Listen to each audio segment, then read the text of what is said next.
I get frustration from a certain perspective. The iPhone 16 Pro Max looks the same as the iPhone 15 Pro Max, but after spending a week or so with Apple's newest iOS phone, I can assure you that there are significant and noticeable differences, including some that will forever change the way you use an iPhone. First, this phone is bigger. The titanium body is slightly larger and 6 grams heavier than the iPhone 15 Pro Max. The screen is a hair's breadth away from 7 inches, but the Super Retina XDR OLED screen is larger not just because of the chassis. Apple slimmed down the bezels on the iPhone 16 Pro and Pro Max to give you a giant 6.9-inch canvas of bright, colorful pixels. The other major difference is a new button on the right side below the power or sleep or Siri button. Apple would prefer that we do not call it a button, though it is in part 1. You can press the recessed camera control button down and it moves, but it also has a haptic response that makes light presses feel like the button is moving. It even includes gesture recognition. While the new button's name and its primary utility speak to photographic pursuits, this is a customizable control that will soon offer one-press access to Apple's new Visual Intelligence Object Identification feature. On the inside of the iPhone 16 Pro Max is a faster and more efficient A18 Pro. It's not hugely different from the A17 Pro that came before it, and most customers will never tap into its true power, but it's clear to me that Apple's Pro line of smartphones are more than ready to live up to their names. If there was ever a pocket supercomputer, the iPhone 16 Pro Max might just be it. All this hardware is in some ways no more than a vessel for Apple's next big thing, Apple Intelligence. However, Apple's own take on AI is also the greatest source of frustration, as it's far from complete. In fact, early iPhone 16 customers won't see much of it at all unless they install an iOS beta. Features like writing tools, a prettier and somewhat smarter Siri, summaries of long emails, and Photos updates, such as creating your own memories based on a prompt, should show up soon after the iPhone 16 Pro Max starts shipping, but other features are essentially to come. There is no image generation, Genemojis, ChatGPT integration, or support for languages other than English, and Siri has yet to display any of its existing personal context capabilities, which might be Apple's secret weapon when it comes to winning the AI battle. Siri with Apple Intelligence will eventually be able to use what it knows about you from all your information on the phone to better help you get answers and get things done. All of this might show up this year or it might be next year, and that fact puts a little damper on my iPhone 16 Pro Max enthusiasm. If you are not buying this new iPhone for Apple Intelligence, then allow me to direct your attention to the formidable camera array. While it's not entirely new, there is a new and faster sensor behind the 48 megapixel main fusion camera, and the ultrawide makes a leap from 12 megapixel to 48 megapixel. The 5x optical zoom is mostly unchanged, as is the 12 megapixel true depth selfie camera. There are, however, myriad new imaging and even audio tricks that I'm certain every iPhone 16 Pro Max owners will love. There's 4K 120fps videography that can, via a new speed tool, be stopped down in increments to give your videos a truly cinematic feel. There are also new audio mix tools that, in certain environments, can add studio quality to audio that wasn't captured with a microphone. Apple has also added some new image styles and undertone controls that I'm not sure will get as much use as Apple would prefer. If you are asked to me, the choice between the base iPhone 16 and the iPhone 16 Pro Max is simple. You gain a ProMotion display, a 5x zoom camera, and Apple's most powerful mobile chip. The differences between the iPhone 16 Pro and 16 Pro Max, however, are more subtle this year. There's the screen size, 6.3 versus 6.9 inches, and the battery size, which results in at least an hour of extra battery life, and that's essentially it. The 5x Tetra Prism lens is now on both phones. Perhaps the only other notable difference is that iPhone 16 Pro starts with only 128GB of storage. In short, I love the iPhone 16 Pro Max. It's big, powerful, and for everything. Yes, I was playing a console level game on it using an Xbox controller because I can. It takes lovely photos that, even if you choose not to try out, the new styles and undertones are clear and color accurate. Apple Intelligence, which I accessed by installing iOS 18.1 developer beta, is a nice start with some cool features, but it's not yet a compelling reason to upgrade. I feel similarly about the camera control button. Don't get me wrong, I like the new button and I think it's full of untapped potential, but there's almost a bit of competition now between the 1-year-old action button and this new, arguably more sophisticated one. Those who buy any of the new iPhone 16 models will probably get a lot of use out of the camera control button and wonder how they used their iPhone without it. In the meantime, the action button might sit unused until Apple eventually shows it the door. It might seem like Apple's phone design strategy is now why mess with a good thing.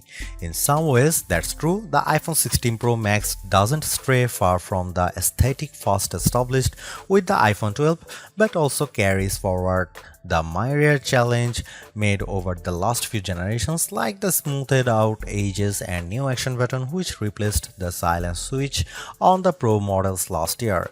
Its dimensions are close to those to the iPhone 15 Pro Max but enlarged by a few millimeters here and there. The 16 Pro Max is 163mm by 77.6mm by 8.25mm and weighs 227 grams. That's 6 grams heavier, 3.1mm taller, and 0.9mm wider than the iPhone 15 Pro Max. If you are comfortable holding and using the iPhone 15 Pro Max, I suspect you will have no trouble with the iPhone 16 Pro Max. I can't say the new phone felt substantially larger in my hand, but I do notice the difference in screen size. The bottom edge features microphone and speaker perforations, along with a USB-C port that, with the right cable, can support Thunderbolt 4 data transfer speeds. There's also a speaker slot along the very top edge of the display. Together with the bottom edge speaker, this phone can produce undistorted room-filling sound. Highs are sharp, mids are strong, and bass is good for the device size. Button placement is mostly identical to last year, with the volume buttons and action button on one side and the larger power or sleep or CD button on other side. They are joined, however, by a new button, camera control, roughly the same size as the power button. The camera control button is a multi-purpose control that can recognize physical presses and lighter presses to enable haptic response and gestures. It offers instant access to the camera and with those other presses and gestures to various virtual millimeter lenses and camera settings. The materials and build quality are once again excellent. Apple used grade 5 titanium on the body over a graphite-clad aluminum substructure. Apple has also upgraded its ceramic shield, which may make it less susceptible to cracks and scratches, although I was quite careful with my 1TB desert titanium test unit, so I can't say for certain if this is the case. Okay, I did get it wet, purposely running the IP68 rated iPhone 16 Pro Max under a garden sprinkler. It was fun to watch the screen activating as it was touched by 1,000 tiny fingers when it was just water droplets, but the phone was otherwise unmoved and unharmed by the deluge. Sometimes I wonder how Apple might say its next screen technology. Will it add duper to it so it becomes super duper Retina XDR display? I mean, it may have boxed itself into a corner, but Apple skirted the issue this year by leaving its iPhone display technology pretty much untouched.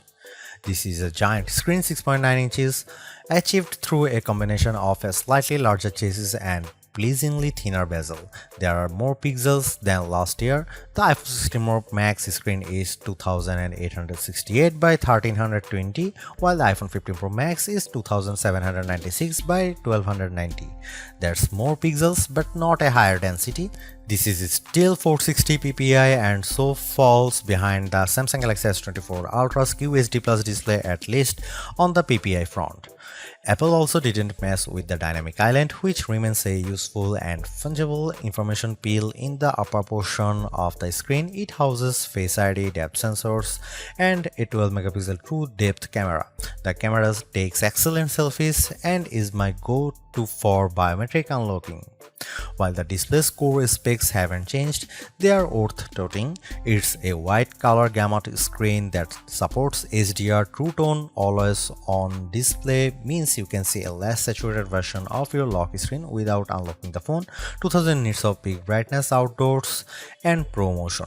Speaking of which, everything I did on the iPhone 16 Pro Max looked fantastic. I don't even notice the dynamic island when it's inside one of my games, and streaming videos via the likes of Netflix tends to crop out the cutout. While Apple hasn't radically changed the iPhone's camera array, there are enough changes in hardware, software, and image processing, along with the aforementioned camera control button to make the imaging system feel fresh and new. On paper, we have just one notable megapixel upgrade, the 48 megapixel ultra-wide camera, which will not only improve wide-angle shots but has a measurable impact on macro quality. Still, even though Apple didn't squeeze a much higher pixel count into the main camera, it did upgrade the sensor and is promising much faster shutter speeds, and the autofocus is now enhanced with dual autofocus sensors. These are the kinds of incremental changes that should improve both the experience of using the quality delivered by the main camera sensor, but they are also hard to measure. More on that in a bit. The 12 megapixel 5x optical zoom is essentially unchanged from last year's iPhone 15 Pro Max. The biggest news here is found not on this phone but on its little brother, the iPhone 16 Pro, which also gets the Tetra Prism lens. Last year's Pro model was stuck with a just 3x optical zoom camera. Similarly unchanged is the 12 megapixel FaceTime camera on the front. Here are some camera samples of iPhone 16 Pro Max.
The iPhone 16 Pro Max have everything we have come to expect in a year-over-year upgrade even without Apple Intelligence.